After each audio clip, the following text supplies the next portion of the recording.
another story about my grandfather. When they came, he had a job ahead of time at one of the mines in Aspen, and the silver mines were still going on then. It was not as good as it had been, but when he got to Aspen on the train, he immediately went to the mine that he was going to go to work and made sure that they knew he was here and that he could work. And they said, that's fine, you come back tomorrow. And he wanted them to know that he wanted that job bad enough. He stayed there and shoveled ore that afternoon in his suit, vest, and white shirt. Boy, that's tough. Really?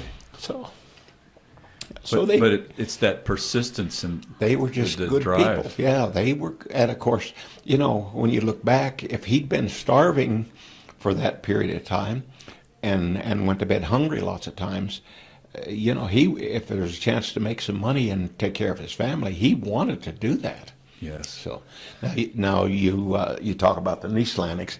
My grandparents, he only stayed in Aspen and working in the mine about 3 or 4 years, and then they moved out to Woody Creek and went to work for an Italian farmer out there, and then eventually immigrated down valley, and I think they bought a ranch at Basalt that kept it for 3 or 4 years, and then probably 1928 or 29, which was Depression time, they sold that and bought the ranch up here on the mesa that the Nieslandics now own. So Nieslandic brothers bought my grandfolks and uncle's place in 1959.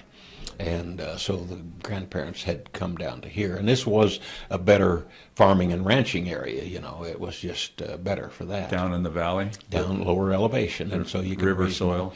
Better soil. And then, of course, they all raised potatoes. And that was a period of time probably in the late 1930s and 1940s was a good period of time for people who raised potatoes. And this valley had a reputation for probably supplying an awful lot of potatoes in this area, you know, for the nation, just from this area, because they made good money and they all were hard workers, and it took a lot of handwork, you know, just hard labor to do potatoes then.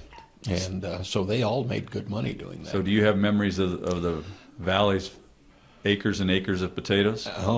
That's when I was in school, and talking about school, I'm talking about 1948 through 54 when I got out of high school. I always laid off of school about 2-3 weeks in the fall of the year to go pick for whatever farmer needed help then, and we also knew which ones had the best potato crops, which had the bigger potatoes, which you could pick faster and make more money, etc. But that's how I made my school money in the fall of the year, was about 3 weeks in the fall picking potatoes for different farmers. So explain how potato picking went. Well, the farmers all, of course, everybody had what they call a potato digger. Some of them pulled it with a team of horses, and later on they all had tractors.